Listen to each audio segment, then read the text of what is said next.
ह्या पद्धतीने दाण्याची आमटी नक्की करून बघा, तुम्हाला नक्कीच आवडेल. 1 वाटी शेंगदाण्याचा कूट, अर्धी वाटी दही मिक्सरला छान फिरवून घेतलं आहे. थोडीशी मिरची वाटून घेतली आहे. 1 बटाटा उकडून घेतला आहे. साजूक तुपावर थोडीशी जिऱ्याची फोडणी करायची आहे. त्यावर हिरवी मिरची आणि बटाटा घालून छान परतून घ्यायचं आहे. बटाटा छान परतून झाल्यावर मिरचीचा कच्चेपणा गेल्यावर आपल्याला दही आणि दाण्याचं कितपत पातळ पाहिजे तेवढं मिश्रण ओतून घ्यायचं आहे आणि एक छानशी उकळी द्यायची आहे.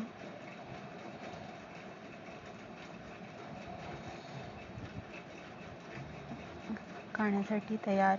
व्हिडिओ आवडला असेल तर नक्कीच लाईक, शेअर आणि सबस्क्राईब करा. धन्यवाद.